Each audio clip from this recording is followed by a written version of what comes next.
Hey, what's up everyone? This is Alex from alexmaydrums.com, and this is the last video, part 5 in my recording to releasing series. If you're just tuning in, basically the purpose behind this video series is just to show you what all goes into the process of first coming up with an idea for a song, recording that, mixing and mastering that, setting it up for distribution, and then letting other people hear it around the world. In the previous video, I talked about some music distribution services like TuneCore, DistroKid, and CD Baby, and how you can use those to distribute your music to platforms like Spotify, Apple Music, Amazon, and all the other distributors like that. In comparing the 3 music distributors that I touched on in the last video, I mentioned that I was going to go with DistroKid for this release. So DistroKid actually reached out to me in the meantime and offered to sponsor this video. So what that means is that they just wanted me to do an honest review and touch base on a lot of the different things that I found interesting about DistroKid and ultimately why I chose to go with that platform over some of the others. They've also given me a referral link, so if you do end up going with DistroKid for your music distribution services, you can click that link in the video description and that'll get you 7% off of your first year's subscription. So if you've been following along in this video series, you'll see that I started out with a very rough idea of a guitar riff, developed that out a little bit more, recorded the final tracks, mixed and mastered the tracks, and then now the process is going to be going in and getting this sent out to the digital streaming platforms. So let's go ahead and take a look. I'm going to go onto the DistroKid website and start uploading my track and then all of the other details that go along with it. So the artist name, song name, art track, things like that. So once you log into DistroKid for the first time, this is going to be the first screen that you see. It's just saying that you haven't uploaded any music yet, so we're going to go ahead and walk through that. If we click here to upload music, it's going to first bring us to a page where it's going to ask us to verify our contact information, so I'm just going to do that real quick. After that, it brings you to the main upload page where you're going to be submitting your music. So as you can see here, these are all the stores that it's going to be sent out to. And then you just clarify how many number of songs you have, whether this is a single or if it's an album with multiple songs on it, and then if it's been previously released. So as we scroll down, you can see there's a place for your artist and band name, and as you click this, it's going to have a pop-up below that is going to search Apple and Spotify to see if this artist already exists. So with this one, this is a brand new upload, so it's not going to find anything. But if you've previously released music under the same artist name, this is going to verify that artist and make sure that the releases are all tethered together under that one artist name. It's recommended that you set your release date at least a week ahead of the time that you're submitting it so that there's enough time for it to be sent out to all of these service providers. And it also increases your chances of getting added to different playlists like Discover Weekly on Spotify. Now you can also set a release time for Spotify. Spotify is a little different because you can set it to go live at a specific time. And then you can also let people pre-order this. You'll also see that there's a portion for your record label. If you have one of these, you can type it in. If not, you can just make one up, and basically all this is going to show up is in the credits on your releases on the different streaming platforms. It's going to attribute this to your record company. And then obviously your album cover, and here's where you can upload that. So I'm going to go ahead and do this now.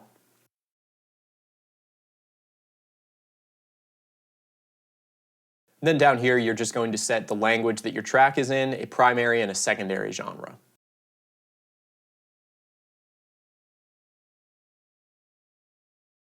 So now in the track section, you're going to set your track titles on here and then upload the audio file that you're going to have sent out to these providers.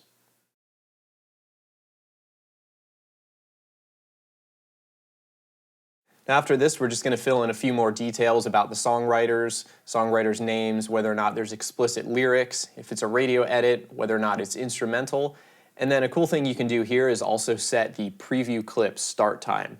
So what this does is if people preview it on, let's say, iTunes, it's going to jump to the portion of the song that you determine. So this is good because you can set it to a portion of a song that's a little more engaging. So for this one, I'm actually going to set it to, I believe it's the first chorus. So here's some extras that DistroKid offers. This is pretty cool because it allows you to pick and choose what you actually need.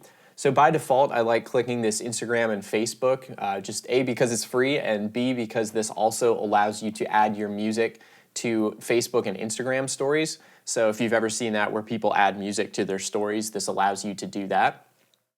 YouTube Money, essentially what this does is it uploads your song to YouTube's Content ID system, And then anytime somebody uses your song in their video, or if it's posted elsewhere, YouTube's going to keep track of that and then pay you out for the usage of your song.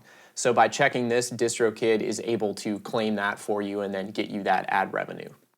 So the Store Maximizer allows DistroKid to send out your song to more streaming platforms that are added in the future. So this kind of future-proofs your song as well. Shazam and iPhone Siri just make it so that if somebody is hearing your song somewhere in like a coffee shop or out at a store, if they hold their phone up and it captures the audio, it's going to recognize what the song is, and then ideally they can follow you and listen to more of your stuff. Now lastly, we have this Leave a Legacy option, and this is an important one because basically by checking this, for $29, your song is going to be up for life no matter what your subscription membership is with DistroKid. So if you let your subscription lapse 1 year or decide not to renew on DistroKid, this makes it so that your song is still going to be up despite you not being on a DistroKid subscription. And this is a really cool option because a lot of people want to upload music and aren't really sure where it's going to go. So they don't necessarily want to commit $30 a year for the rest of their life to just have their music stay up. Now this gives you a little bit of a backup because once you put this out, it's going to be up there no matter what. So this is something you can decide for yourself. I think it's generally worth it because this gives you a little bit more peace of mind down the road in case anything does happen and you don't want your music to just be pulled down one day. And lastly, we have these 4 mandatory checkboxes that just state that you've read their distribution agreement and have the rights in the songs that you're submitting. So this is going to now verify the song upload. It's going to check the album artwork and then the track as well and make sure everything's up to par. And now we can see that this has been processed and it's ready to be sent out to the stores. Now saying the release date is cutting it close because I have this set to go live a week after the submission date. While I haven't had a problem with any of the songs going live on the date I set them as long as I submitted a week in advance, they do recommend that you do this 4 weeks in advance just so it's giving them a little bit more time to make sure that it's going out to all of their 150 plus distributors. And like I said earlier, that also allows you to be included in different playlist submissions as well, so that gives you a little more benefit to do that. A cool feature with this as well is after this has been submitted, they actually include this pre-save page that you can send out to your listeners. So it creates a cool little splash page for your song that allows people to pre-save the song so that when it goes live on Spotify, it's going to be added to their library. You can also click this link down here to see what the status is in the distribution stage and where it's been sent out. And then you can also add different credits and lyrics. So when we go to this page, it gives you a very quick overview of all of the different processes that have been ran in the background. So it makes sure that your artwork is good, that your song has been submitted and has been attributed with the proper credits. Now another really cool feature I like about DistroKid that comes in especially handy when you're writing a song with multiple people is this team feature. So what this allows you to do is actually set the members of the team or the songwriters and allow them to get their individual profits off of the song. So rather than there just being one revenue source and then you having to distribute that between the different people that wrote the song, what you can do in here is add a new team member or however many members were helping out on the song and give them their percentage that they're owed. So now that that's all been submitted, I'm going to step through a few more things on their website that offer some cool benefits. So I've logged into my band's DistroKid account just so you can see what it looks like when there's a little bit more content that's been loaded and for songs that have been out for a little while longer. We put out our first single, Lonely, on February 14th, and the other single, Reflections, is going out on the 21st of this month, April. So if I go up here to stats, what this is going to show me is all of these statistics from some of the bigger streaming platforms. I can go in and look at Spotify and see just a rundown of the streams that we've had and some little graphs that break everything down. And then I can also go over and switch this to see Apple Music, iTunes, and Amazon.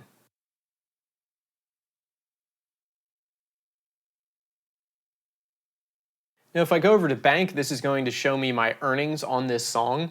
Now by default, these stores are going to be on about a 2 or 3 month delay because they typically pay out quarterly. So really all this is showing right now is just some revenue from iTunes, I believe, for people who have purchased the song as a download. But it's really easy to see and break down, very transparent, and then you can just visualize all your earnings in one easy place. So now if we finish up and look at a few more in this category for more, we've already looked at hyperfollow. That's the one that makes the landing page that comes with the single that you put out or the album. Your lyrics, it makes it super easy to type in the lyrics, and you can even sync that up with the lines in the song. The Vault is a really cool feature for musicians because this gives you a backup and a cloud storage of all of the songs that you've uploaded. So if something ever happens to the original file, you can go ahead and re-download them through your DistroKid Vault. This fixer works really well for correcting songs that may have been either added to the wrong artist profile, or if you've had another artist's song show up on your profile as well. And then a huge feature is going to be the streaming service goodies. This really simplifies and expedites the process of getting a verified artist account for Spotify, Apple, and YouTube, which in doing so allows you to edit your artist pages on there. So you can customize the different banner pictures, your profile picture, and About Me section, and then even add tour dates. So when I submitted our first single a couple weeks early, it only took a couple days for this Spotify artist verification to go through. So it was a very quick process because typically if you go through Spotify on its own, it can take a couple weeks sometimes. All right, so there you have it. I've got this all set up for distribution now. I actually have a link in the video description to the song, and it's live now across all these streaming platforms. So definitely give that a listen. Let me know what you think. So the whole purpose of this video series was for me to kind of document the process that it takes to create a song, just based off of a rough idea, however rough or developed it may be in the initial stages, and all the steps and processes that go into fleshing that out into a more developed idea, getting it more professional sounding, and then sending it out to other people to listen to. So music recording has certainly changed a good deal over the past few decades. Now anybody with a decent computer system and a little bit of musical talent can record a song and then send that out to have millions of people worldwide listen to it. And that's something that really interests me because there's so many different variables in that process of start to finish.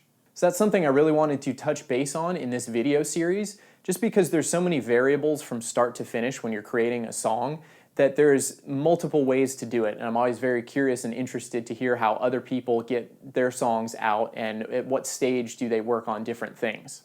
So I'd love to hear more about how everyone's approaching their music creation and then just about all the different steps involved in that. If you found any streamlined ways or things that help you react more creatively, or if you're getting stuck in certain parts, there's always new ways of doing things, and I'm always excited to learn about different approaches to things. So please feel free to leave some replies in the comments section. Like and subscribe to these videos if you want to see more. I'm going to keep creating these on different things ranging from music production, audio engineering, marketing, and some of the business sides of these as well. If this is the first video in the series that you're watching, please feel free to go back and watch some of those other ones as well. But other than that, thanks again for watching, and I hope to see you next time.